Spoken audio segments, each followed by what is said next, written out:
have built at Euromonitor International to help us understand potentially what will happen in terms of the economy and then travel and tourism. Then we'll look at more in detail on specific travel categories, whether that's hotels or airlines, and also in terms of destinations such as yourselves. And then I have some brand new consumer survey data that I'm really excited to share with you, looking at how consumers are changing their behavior after COVID-19. And then I have some case studies for some future trends that we expect to, to become permanent and to have a strong effect in the long term. So first of all, let's start with our COVID-19 economic scenarios. So when we look at the impact of the pandemic, already around the world, there are over 5 million cases of COVID-19 and over 300,000 deaths. So it's a very tragic and very human crisis that we are dealing with. It's unprecedented. We haven't seen anything like this in our lifetimes, and it could ultimately, we believe strongly that it will lead to a deep recession this year. So that is our baseline, is this contraction in the global economy of -3%. However, the situation is very fluid. This means we need to have different scenarios if the situation becomes even worse. So we have a pessimistic 1, 2, and 3. And for example, this is based on the global infection rate, the mortality rate. Está en la tasa de mortalidad más baja. The subsequent effects on the markets, governments, and the economic shock. So we have varying degrees. So we have our baseline that the global economy shrinks by 3%. Then the next case scenario is that it shrinks by possibly 5%.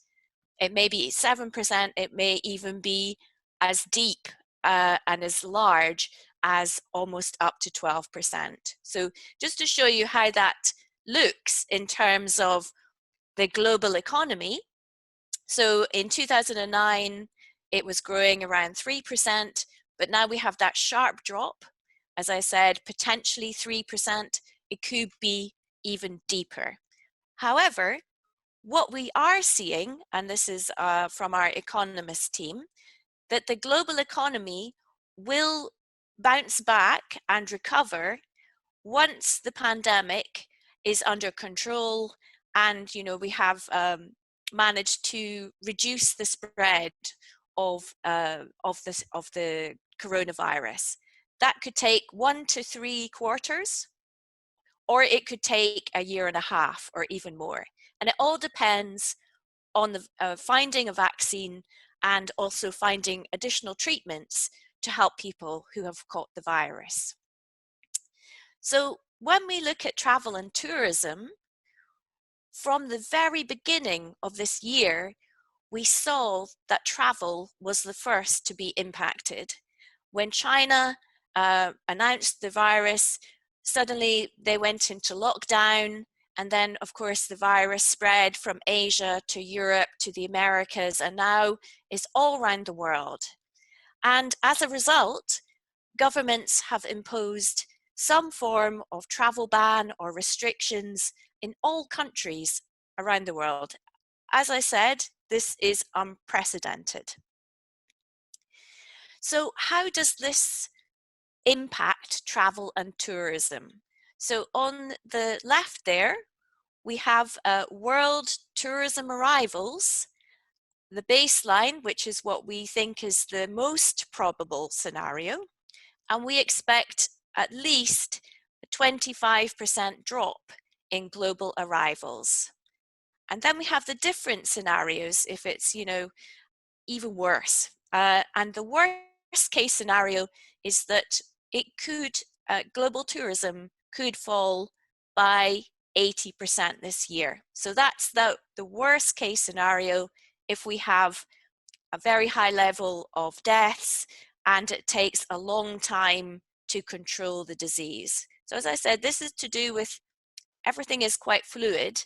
So we have built these scenarios to help our clients and destinations to understand and manage this very fluid situation. In terms of recovery, looking at the baseline, we expect global arrivals to recover within 3 years. So by 2022, we should be back to the levels that we were in 2019. Of course, it varies country by country and region by region. So let's now drill a bit deeper into the effect on different travel categories. When we look at destinations, on the left there we have the leading destinations in the world in 2009 and what the forecast is for 2020. And what we are expecting is that France, which has been the leading destination in the world for hundreds of years, could see its position drop. And it could be overtaken by, for example, China, because China is coming out of the crisis ahead of the rest of the world. So they're beginning to open up, restrictions have been lifted, domestic tourism is beginning to take off, and perhaps by the end of the year, they may also be returning to international travel. And then on the right there, we have the destinations in Latin America, where we find destinations such as the CATA members. So for example, we are expecting a drop in arrivals for all countries around the world. And of course, there are varying degrees. So for Costa Rica, we expect it to be about, less than 20%. And then for some countries like Guatemala, it could be a lot sharper. And of course, as I mentioned, we have this travel forecast model and we update it quarterly. So as new research comes out, new information on arrivals, we will feed that through into the model. And so we'll have a new update at the end of early July and later on in August to keep up to speed with the developments. So when we look at different parts of the industry, we see that the shock to business travel tends to be larger and sharper than leisure travel. So business travel is very susceptible to economic shocks, travel bans, and we saw that companies really stopped their employees traveling quite quickly. And when we look at previous crises, whether it's 9/11 or the global financial crisis of 10 years ago, that's where we saw the biggest hit. And so we are predicting a similar response to COVID-19. And of course, we know that sectors like MICE tourism have been hard hit, and we've also seen that mass shift online, like we are today, to virtual meetings. So of course, some areas of travel might not come back to where they were previously. We also know, here we're looking at the demographics of travelers, and this was what we were expecting for this year, broken down by age group. And already we see that the younger generations are the largest segment of the traveling population. However, we know that baby boomers prior to COVID-19, very active travelers and have obviously high levels of disposable income. But with COVID-19, The senior market is going to be hit hard. They have been at the forefront of the disease, and sadly, many older people have lost their lives, whereas younger people and children were less affected by the disease. So there is a sense that will the senior market recover as quickly as, say, younger generations? And equally, there needs to be a lot of communication and reassurance to the older market that it is safe for them to travel, and that protocols such as hygiene and safety have all been taken into account. Here we're looking at how other travel categories responded in the global financial crash of 10 years ago.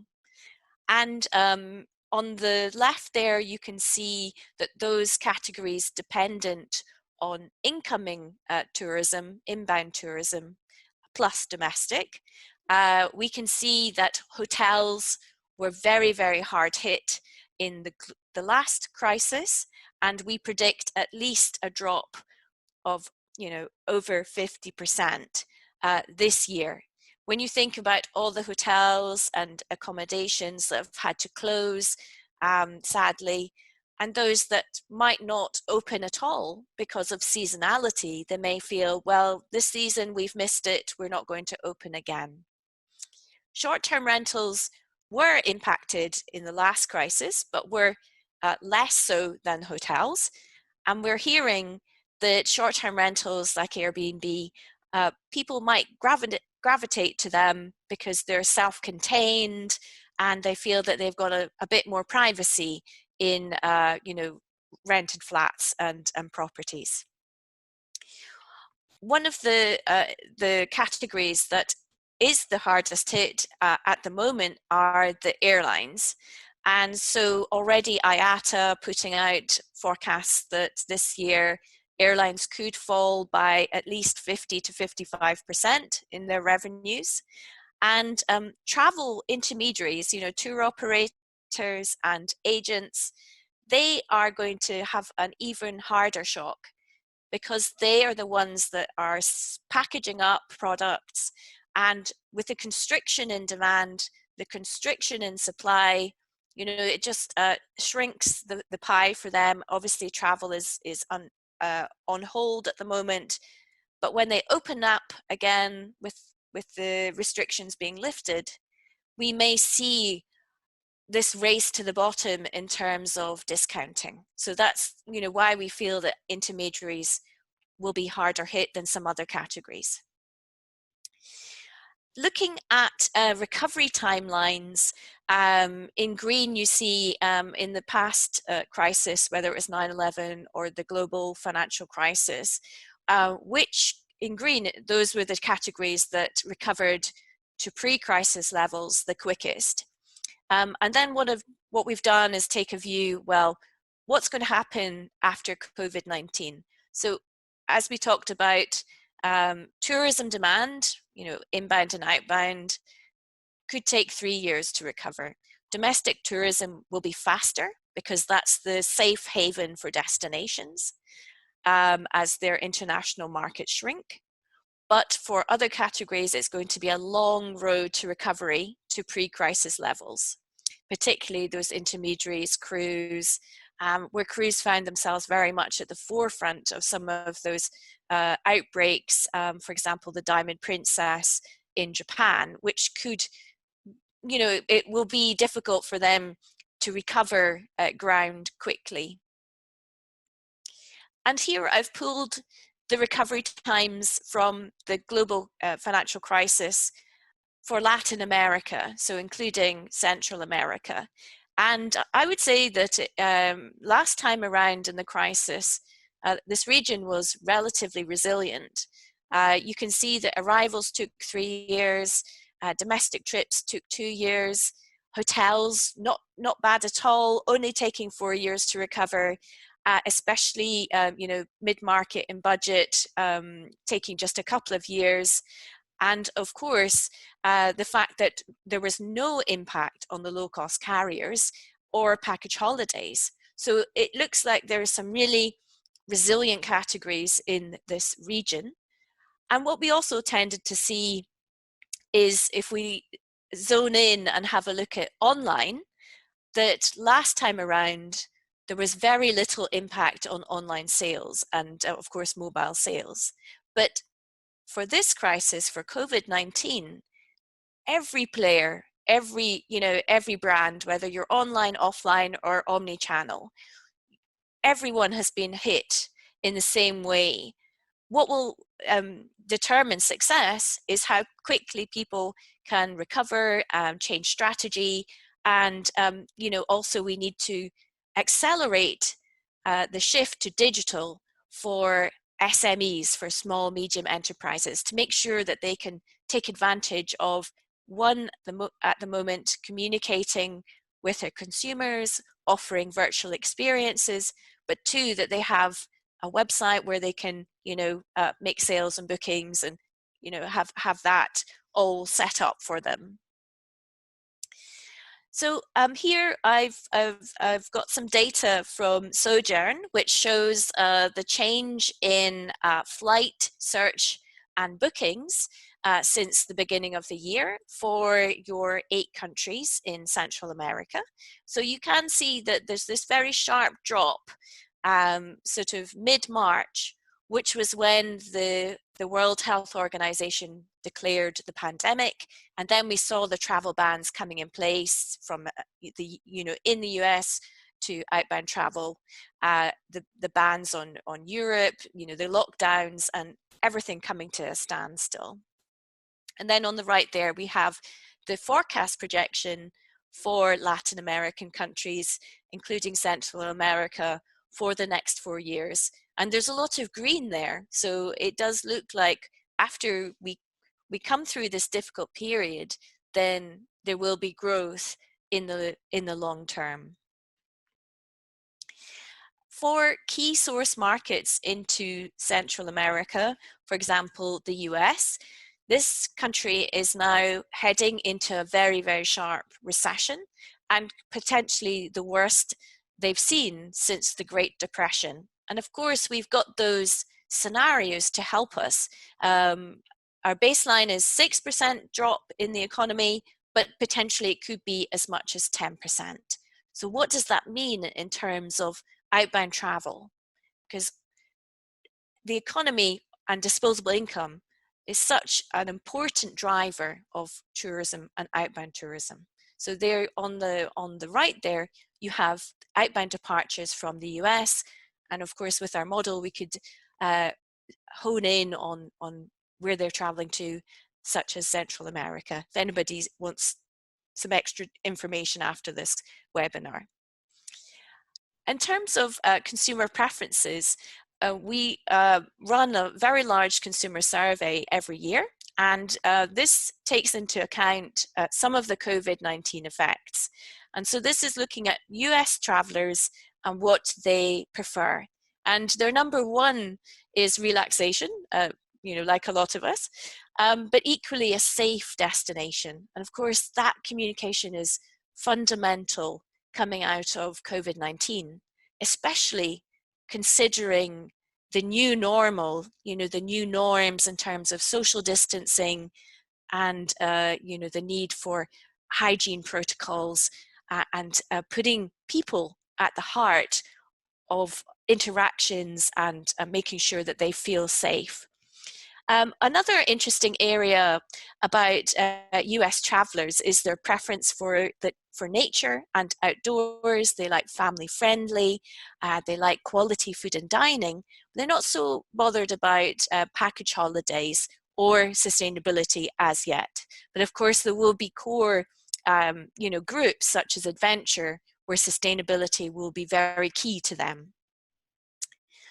Now let's have a quick look at the UK. So, I'm here in Scotland. We are still under lockdown. Reino Unido, en Escocia estamos en un cierre ahorita por lo que ha pasado del brote. Vamos a caer posiblemente al menos 6% de la base lineal. vamos a ver esa... Around 60 million this year. But of course, we hope that it will be that short to mid-term recovery of about 3 years. La recuperación a medio término nos tarde 3 años. En cuanto a las salidas de Europa,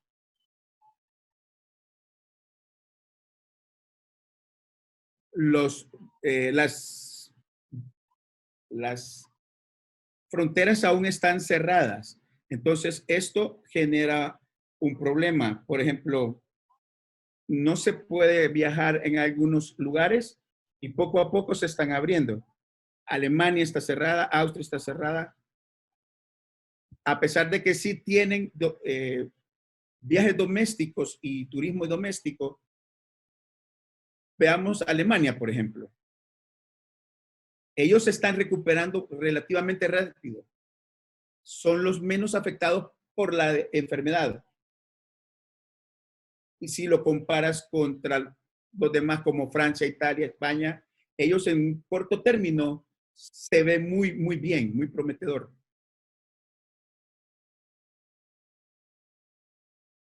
Estos son los países que tienen más movimiento en los paquetes de promociones de días festivos. Los paquetes antes de la crisis eran muy populares, pero aquí estamos viendo que las garantías que van a tener que ser efectivas, branded or they have to be repatriated, that it's all taken care of and it's all included in their package terms and conditions. So here we're looking at some of the responses we're seeing. So, what the destinations are doing around the world and what the tour operators are doing around the world. And, there isn't a playbook. Every country is facing a very different challenge depending on the spread of the disease, where they are in terms of the pandemic and its life cycle. So of course, we know that everyone has gone through some element of travel ban and restrictions. But the next stage is, well, what happens after the crisis? First of all, we need to protect our industry. We need to provide support and financial relief. But equally, we're seeing a lot of creativity. So destinations sharing virtually what's so special about them. And of course, as I said, the roadmap is start with your domestic market, your intra-regional market, and then move to your international market, creating these corridors where you can to help with the building blocks of recovery. And of course, for destinations, one of the best ways to build back better is by speeding up that sustainability agenda, which I know is very strong in your region. And of course, it's one way of ensuring that you build resilience into your recovery plans and also bring communities with you in the recovery. So just looking at what the new normal might look like, as I said, it's a very uncertain situation. There could be multiple waves of COVID-19, but we're going from lockdown and zero travel to signs of green shoots and opening up, particularly in countries like Asia, as I said, certain corridors in Europe, and of course other regions like the Caribbean gearing up to reopen. And of course the priorities for consumers will move from health to social well-being as well, but equally sustainability, because we can all see, less pollution in our skies, nature coming back into cities, and these are images that we'll never forget. And of course, the new normal, that's a whole other presentation and webinar that we can do on what will travel look like after COVID-19.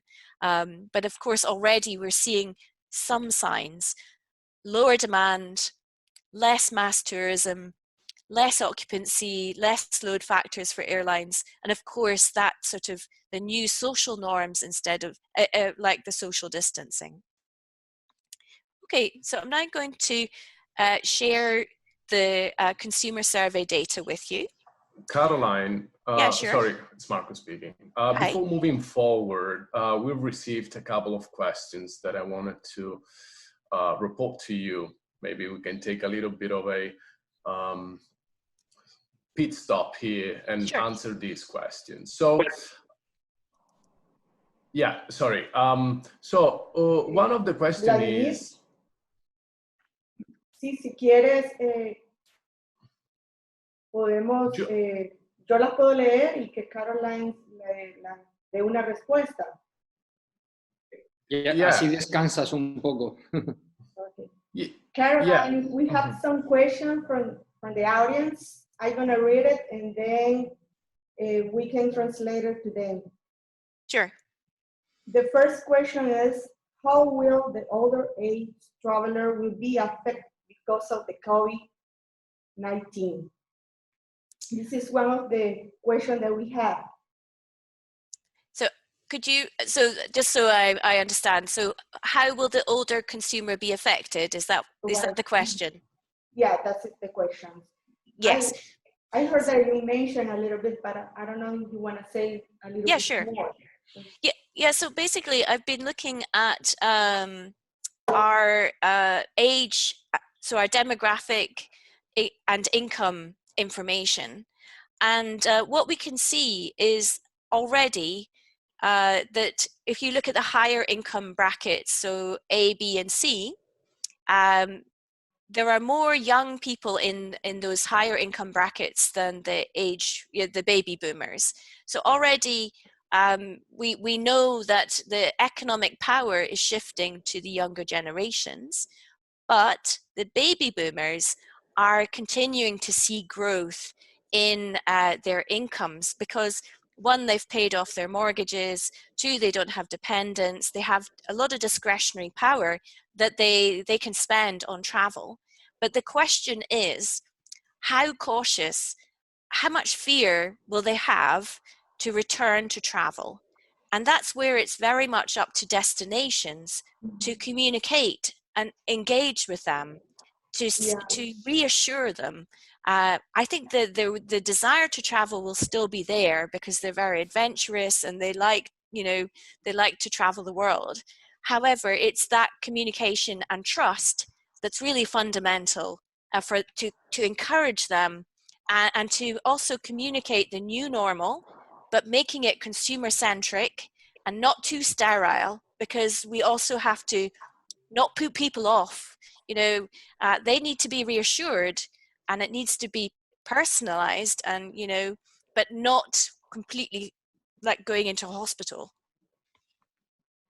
Excelente, Caroline.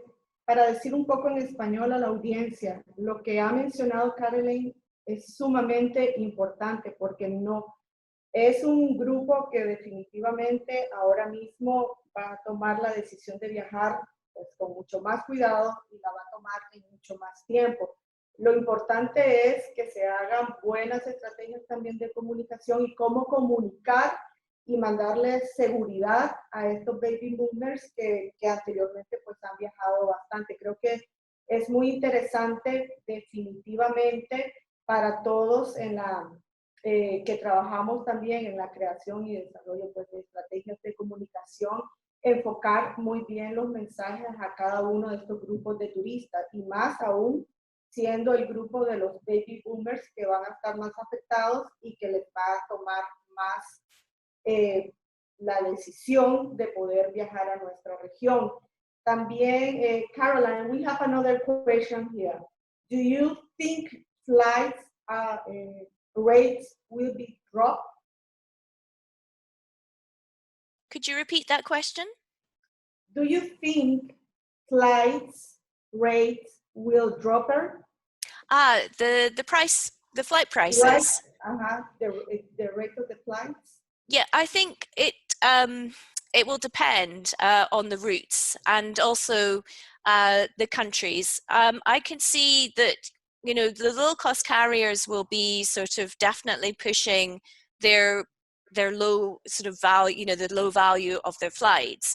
But equally, some other, for business travel, when it's safe to travel again, you may see prices edge up because equally they're having to put in new protocol in terms of the equipment for the staff, you know, the social distancing, however that's going to play out.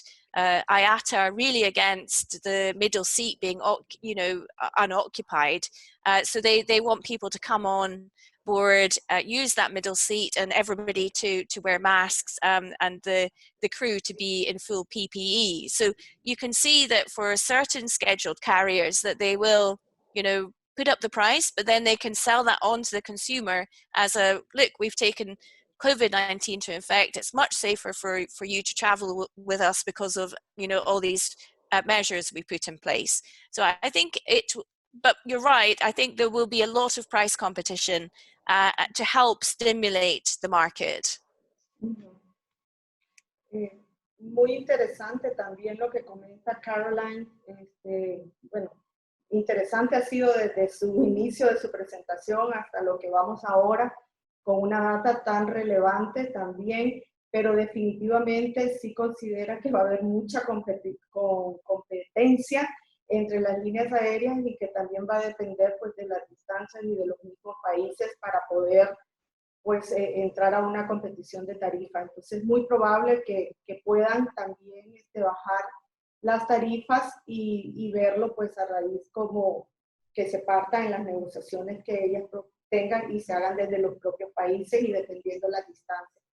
Entonces habrá que ver este tema, a ver cómo si las tarifas que definitivamente el transporte aéreo en definitiva es clave para la reactivación del turismo y obviamente pues tendrá que ver mucho lo que son las tarifas de vuelos por la disponibilidad también económica que van a tener los turistas para poder viajar. Entonces, así que habrá que ver sobre este tema, pero sí muy interesante, Caroline. Thanks so much, Caroline. We will continue. Okay. You want it? Yeah, great. And okay. Thank you so much. Oh, you're welcome. And I'm now going to share the survey data. So this is when we have talked to consumers in April this year. So after, you know, the impact of COVID-19. So this is very much, first of all, you know, what's important to them.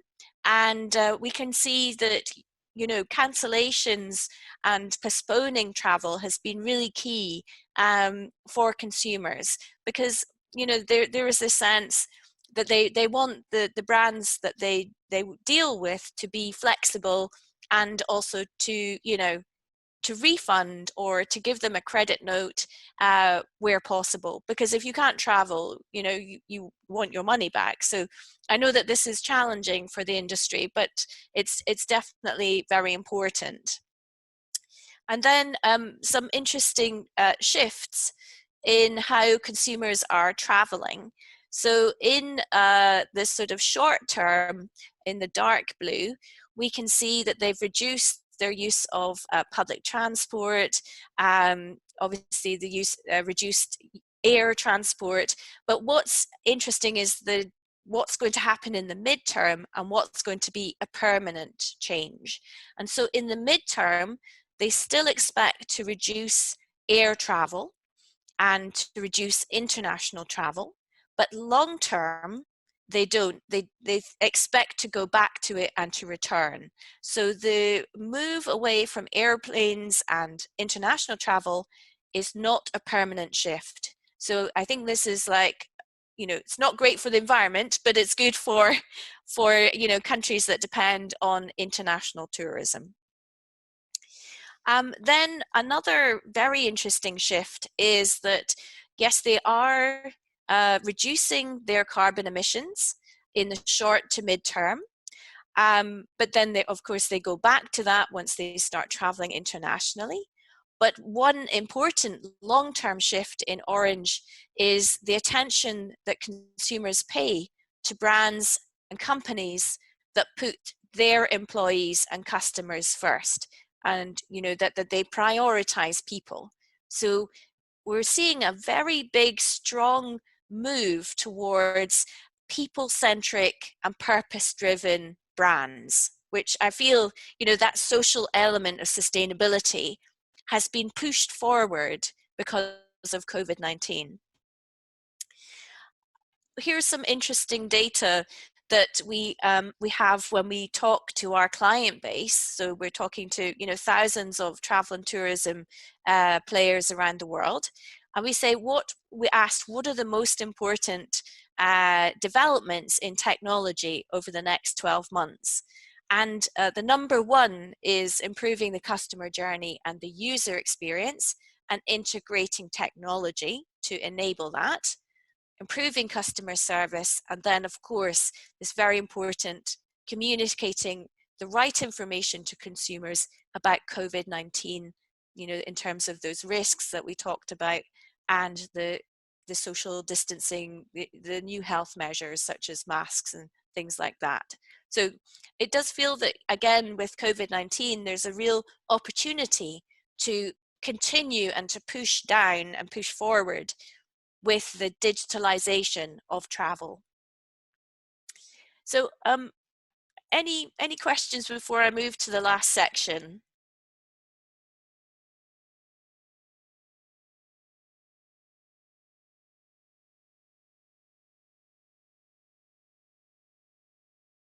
Okay, will I keep going?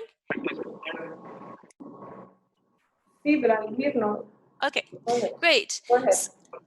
So here I've pulled out some case studies of important trends that we're seeing post COVID-19.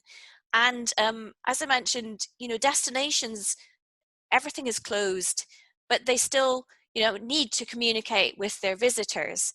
So we've seen this really fun example of the Faroe Islands, which is an archipelago in the sort of the middle of the Atlantic that is under Denmark.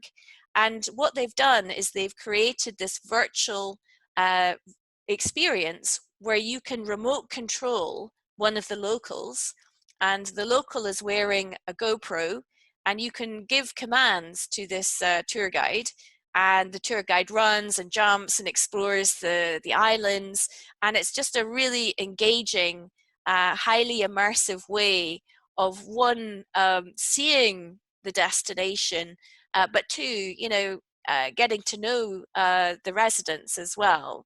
So in a world of zero travel, immersive experiences at the moment are really resonating with people who have that wanderlust, with children who are homeschooling, and it's a great way to interact. Then we have, for example, brands that have really risen to the challenge of COVID-19. We all know about, for example, LVMH using their factories to make hand sanitizers. Well, we're seeing a similar trend in travel. So at Marriott, the global hotel chain, they've seen a quarter of their hotels close. Occupancy dropped by 90% in April. However, in India, they have repurposed their hotel kitchen to deliver Meals on Wheels to the local community. So they have found another revenue stream, but equally they are helping and supporting their community. So they really are acting with purpose. And they very much have put their employee, their communities, and their customers' welfare at the heart of their COVID-19 response. So this is another trend that we're seeing at Euromonitor, is the shift from sustainability to a much more holistic, purpose-driven approach to people, planet, and profit. This is a really fascinating example of a circular design hotel that they're going to be opening in Norway. So it's not just circular in its architectural design, but circular, in terms of the circular economy. So reusing, recycling, reducing. And what's very interesting is that it aims to be climate positive. So giving back more energy to the local environment and community than it takes and uses. So we're beginning to see this come in about having a positive net impact on the environment. And of course that is you know, the way that we want to move forward. This is an example of the Red Sea Development Project in Saudi Arabia. It's very extensive. It covers over 90 islands, and they're sort of due for completion in 2022. But what they've done, and they've brought in a lot of experts to help, is one, integrate sustainability with the very latest technology. So they're using things like AI, big data, virtual reality. They're going to have, you know, robotics and, you know, biometrics as well. And I thought one very interesting thing is that every guest will have a personalized carbon tracker to monitor and measure their personal impact on that environment during their stay in that resort. So just to summarize, these are some of the big trends that we're seeing. You know, anything that's sustainable, that is very thoughtful of the environment, puts people first, you know, adventure travel, wellness tourism, you know, anything related to nature, such as national parks, camping, eco-pods, and of course, in the short term, that sort of Gen Y, Z market pushing first back to travel once the restrictions are lifted. And of course, the whole digitalization of the travel experience. We know that this trend is going to be accelerated. The need for contactless in terms of contactless human-to-human interactions, but equally in terms of automating and removing you know, the danger, the risk of disease spreading, etc., across the customer journey. So touch-free, contactless, increased automation and self-service, for example, at the hotel lobby, or, you know, mobile keys for getting into your hotel room. Los hoteles, hay menos masas, hay menos gente. Aquello que se vuelva menos sostenible va a bajar. Posiblemente es la oportunidad para de retirar aquellos modelos que afectaban demasiado el ecosistema. Quizás ya no van a haber megacruceros. Completely, because, you know, there is now this case that, well, we've all moved to virtual conferencing like we've done today. Quizás nos vamos a mover a las conferencias virtuales. Y por supuesto los baby boomers, la generación mayor, todavía tiene mucho que aportar, pero se está volviendo menor.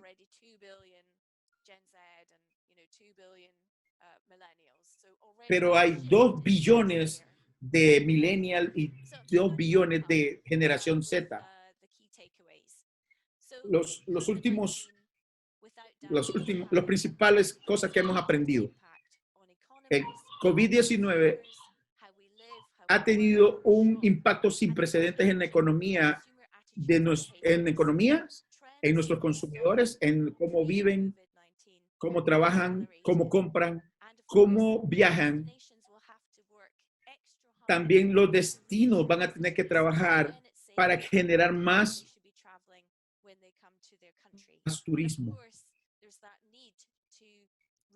Porque cómo van a encontrar cuando las situaciones que van a encontrar cuando viajen a los países que están promoviendo. Tenemos que trabajar en el nuevo normal, en quizás nuevos protocolos de higiene, de salud, de contacto.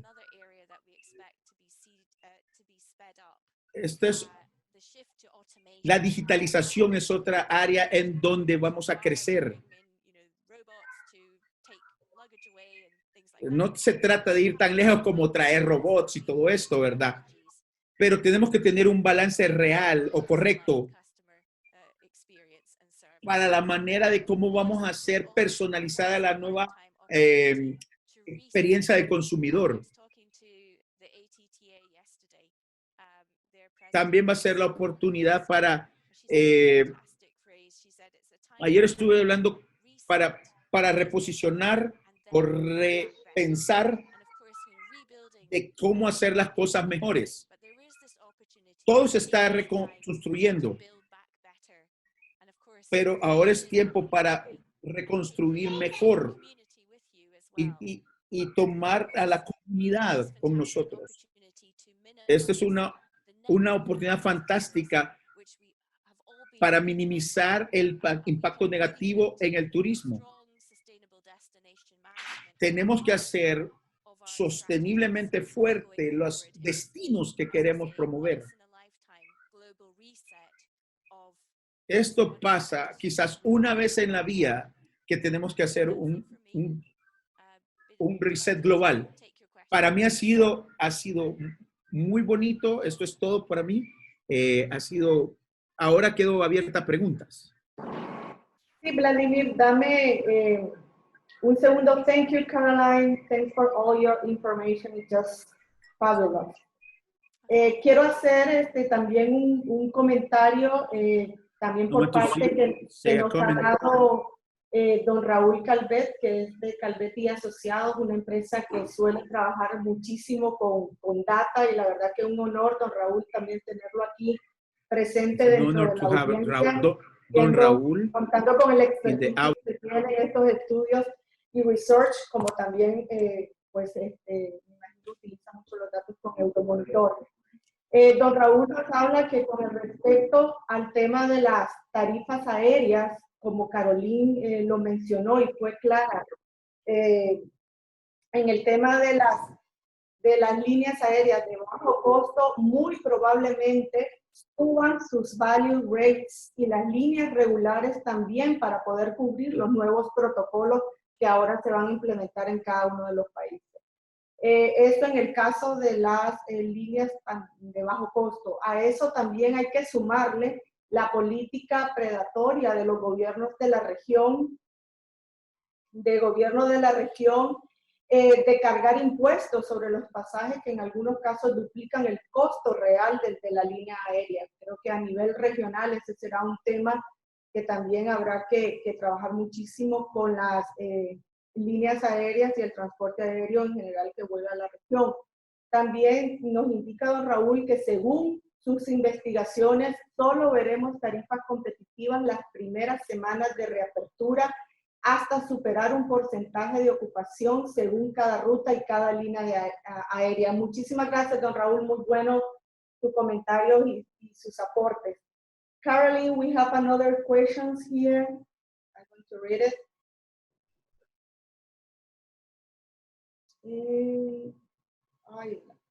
Okay. De José Vicente Vázquez, from José Vicente. How much, Vicente Vázquez, correcto. ¿Cómo va, I'm going to say that in English, how much effect will receive OTA because of the COVID-19? We know that hotels rates will be less than the rates on OTA webs on apps. So the effect on online travel agents. You got it, Caroline? Yeah. Yes, I mean, we know that the OTAs have been hit as hard as, you know, everyone else because of the shutdown in global travel. And what we've seen, for example, if you look at the global brands, is that they've shored up their finances to help them ride through this stormy period. And of course, there's also a sense that they will be looking to pick up and acquire smaller players that don't make it through, that might have, like, you know, tighter margins, that, you know, are struggling and don't have that financial capability in the short term to survive this shutdown. So I think the OTAs will be, if they can secure finance, they will sort of do well. But of course, they are sort of also subject to the collapse in demand, equally, a lot of the hotel players will be trying to drive sales to their own websites, and making sure that they can take back control of their, inventory and their distribution, and of course that they reduce their costs. So yeah, I think it's going to be an interesting and quite rocky period for the OTAs, just because there's so much disruption in the market, and last time around 10 years ago, they were the ones benefiting from the global crisis as people moved to them for the best deals. Well, now, they are the mature players as well in the market. So they have to just make sure that they are quick and agile, that they can adapt their portfolios quickly as well. But yeah, it's going to be tricky for a lot of people. Gracias, Vladimir. Ya vi que hiciste la traducción en español, pues creo que es muy interesante lo que nos ha aportado Caroline. Tengo otra pregunta de Claudia. Aquí, I'm gonna say that in English as well, reading in English. What do you think about Latin markets? What do you think about Latin markets? They were very low budget before, and now the scenario is very dark. So the use of the technology is out of reach for most of us right now. So what do you think, Caroline? I think, obviously you have like a strong dependency on the US, but equally, there's the Latin market as well that you can tap into. And even before COVID-19, we had a lot of social unrest in, Latin America as a whole. So yes, I think it's going to be tricky to tap into the Latin American market. However, what we also have is, if we can sort of tap into, the higher income groups, so, C, B, and A, and make sure that we can sort of encourage them with the offer that you have, which is very strong. So again, it's to do with partnerships, isn't it? What we saw is this interest in using low-cost carriers, package holidays, but there seemed to be a preference there for mid-market hotels. So it's quite a good sort of value for money market, and if you can sort of have the right partners, then that could work well. Gracias, Caroline. Creo que esta pregunta realmente era muy, muy interesante también en el sentido de los mercados de Latinoamérica, pero te pregunto también como agencia. En el caso de Cata, como una agencia también de promoción, ¿cómo ves la promoción a través de iniciar acciones de promoción con el mercado intrarregional, cuando también pues se nos dificulta el tema de conectividad aérea, de precio? Pues no, conectividad ahora no la tenemos, y creo que lo que has mencionado pues es importante de trabajar pues con mayores alianzas y trabajar con estas líneas de bajo costo, pero igual, como dice el comentario, no solo pues estamos limitados en tecnología, sino también pues en la capacidad con estas líneas de bajo costo que hay en la región. Pero ¿tú crees para Centroamérica una posibilidad pronta también para reactivar en acciones de mercadeo o de turismo, o mover el turismo? Trabajemos con un mercado también intrarregional, o sea, solo dentro de Centroamérica, just between Central America.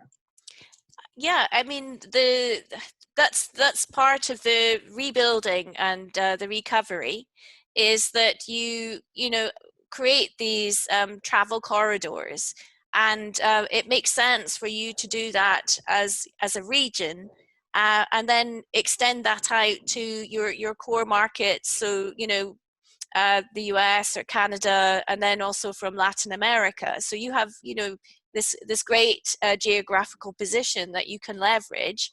But equally, what you can also do is start facilitating the flow. So, in terms of visas, in terms of preferential treatment in terms of, making people feel that as soon as we arrive in, say, Guatemala, that we can, we have this sort of travel bubble as in terms of getting through the airport safely to the hotel, and they've thought of everything, that every single stage of the customer journey has been considered through that COVID-19 lens and is really considerate, and that's been communicated so that there's that sort of trust, and they trust your destination to look after them. Gracias, Caroline. Yes, we are working on it. I think that it's a good opportunity now to start implementing a marketing strategy with the Central American regions and doing promotion between the countries. Tengo otra pregunta. I have another question for you as well. What will be your advice for the Central American market? I think that you mentioned it before, but I don't know if you want to say a little bit more. I would say, every destination is unique, and what you're doing is great, because every country that you have in your membership has its own USPs and unique selling points, but it's about that partnership and collaboration. I see the same in Scotland, very collaborative, working with Ireland, working with the Netherlands and Scandinavia. So even though that you are competing, it's best to work together, and then you can share best practice. And then if somebody wants, history, they go to one destination. If they want culture and or food tourism or adventure, they go to another. So you're not all trying to do the same, and you're complementing each other. And also, if you go to one country like Costa Rica, that next time you went, all right, maybe next time I'll go to Nicaragua. So there's like that sharing of visitors between you all. So that's, again, it's about the connectivity. It's not just the air connectivity as well. It's like the ferries, how connected are they? Caroline, gracias, la verdad, por tu comentario. I'm going to say that in Spanish because it's for the audience. Comentarle a la audiencia de que realmente CATA es una agencia que trabaja con el sector público y privado de Centroamérica. Entonces, como bloque, nos puede hacer pues más fácil poder lograr alcanzar mejor los objetivos, más ahora en la situación post-COVID. Entonces sí es importante seguirnos promoviendo todos como una región, como una marca Centroamérica, donde verdaderamente ahora más que nunca deberíamos de promover y unir y crear más asociatividad entre todo el sector. Así de que en esas son acciones porque nosotros estamos trabajando en conjunto con nuestras autoridades en la región y que definitivamente pues tenemos que prepararnos aún mejor, pero tenemos esa posibilidad como CATA, que creo que es la única agencia que puede integrar a todo el turismo de la región a través del sector privado y a través del sector público en este caso. Tengo una pregunta más. También, the audience say that your presentation has been excellent, Caroline. Oh, thank you. Well, it's been a real pleasure to be invited, and I'm glad that everybody's enjoyed it. And of course, we'll share the presentation afterwards. Gracias. Thank you, Caroline. I have another question here. Do you think there will be an important decrease in the flight frequency due to the eco travel and thinking in the carbon footprint produced by the airplanes? This is a really great question, and what we're seeing is that in some countries there will be an important decrease in the flight frequency due to the eco travel and thinking in the carbon footprints produced by the airplanes. What I think is going to happen is that there is going to be greater focus on the airlines to to retire the old fleet, to move to more energy efficient fleet, and equally for them to invest in biofuels and to meet those CORSIA targets that they've stated in terms of sustainability, reducing carbon emissions, which comes in globally towards the sort of next several years. So we all know that airlines are very sort of it's one of the contradictions in travel that we depend so much on tourism, but equally it has this sort of negative impact on the environment. So if airlines can live up to what they have said and meet those carbon emission targets, then there's no reason that they can't move forward.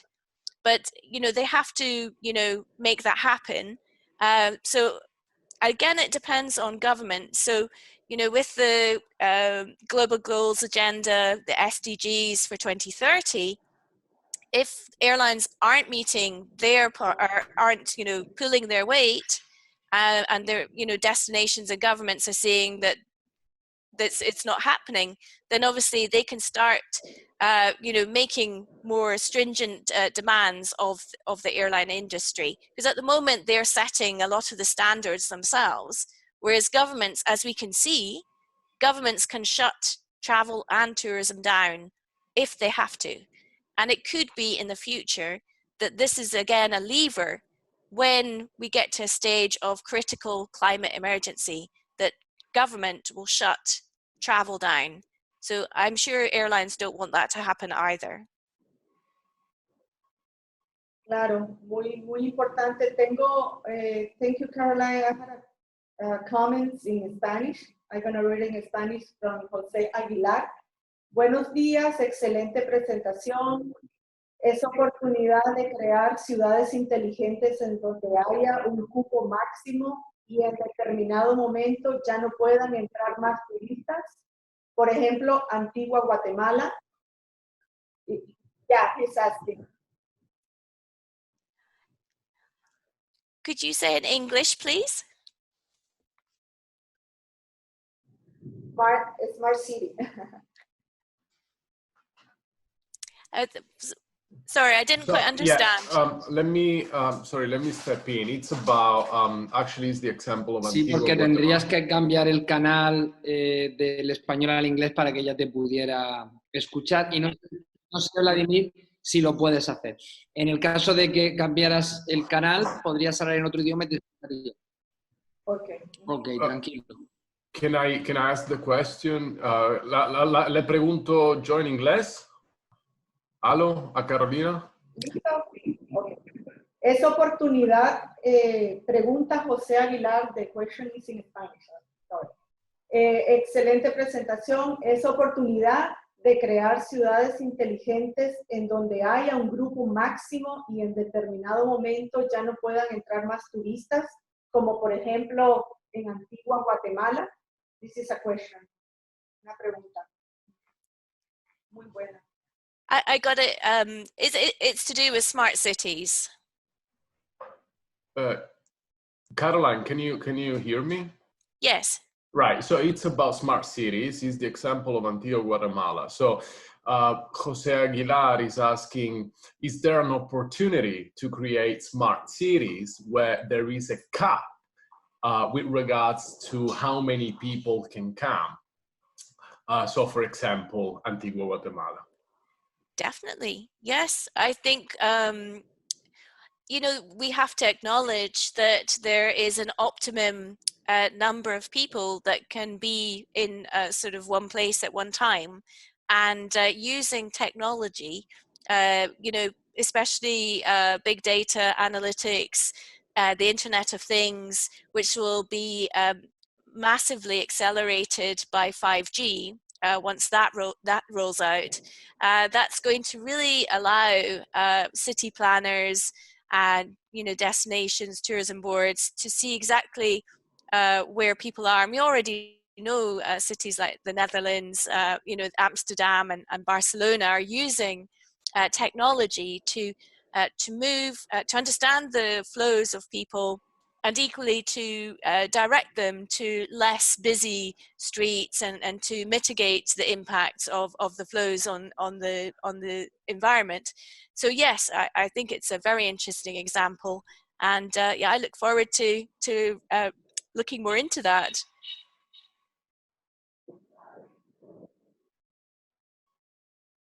Sí, muy interesante, Caroline. I have another question, sorry, because the audience is asking too many questions, but very important questions. Yeah. I had one from Jose Vicente Vázquez, and the question is, can you give me an advice to us as a entrepreneur in tourism? How can we survive to this situation?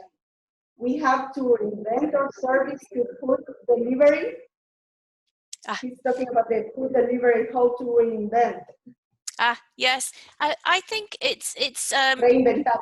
Yeah, there is that option. So basically, you can look at your whole business and look at your strengths and you know what you have access to in terms of your staff, or you know your skills and your expertise, and assess, well, is there something that we could pivot to in the short term that will help us survive? And if that is, you know, suddenly moving, you know, you've got a kitchen, you have all the right certificates to use that kitchen, you can sort of move into food service as a potential way to earn money in the short term. But it's really a case of looking at it in a business by business basis. So it really depends on that individual company. For example, if you look at Airbnb and you know, they have the experience hosts, they have now moved to virtual experiences. And I'm hearing, you know, from the adventure travel trade as well, that some of their members are now earning money through their virtual experiences, the fact that they can run classes and courses online. You know, there is that option. If you have Zoom, you can do that. You don't need to have like a website. You can run classes with Zoom or Skype. So you know, again, it's tapping into your passion, your skills, and your audience. Qué interesante, la verdad de que es como reinventarte y ser creativo y más innovador también en el servicio que está ofreciendo, especialmente de comida a domicilio. Muchas gracias. Thank you, Caroline. And we have just the last one. I have the last one. Tengo tiempo para una más. Es que está muy interesante también. Dice, according to your experience and information so far, in those countries which already start on planning opening the economy, how the airlines and service providers are working together? Yes. So if you look at, for example, if you look at the case of Austria and Germany. According with your experience. So yeah, from what I can see is that, for example, the UK is working closely with Ireland, Austria is working closely with Germany, and it's also to do with where they are in terms of the the disease development, and that they have similar profiles in terms of the disease, where they are in that cycle, and you know, the cases are coming down, and you know, the death rates coming down, that they are able to join up together and partner and recover together.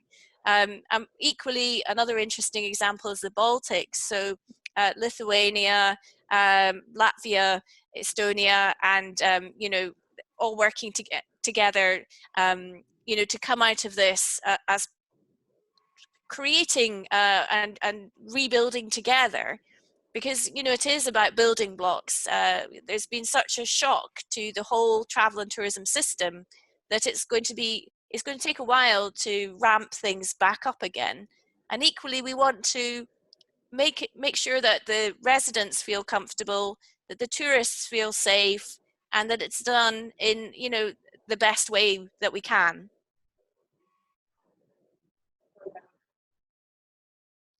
Bueno, muchísimas gracias, Caroline. Creo que hemos finalizado. Thank you so much, Caroline.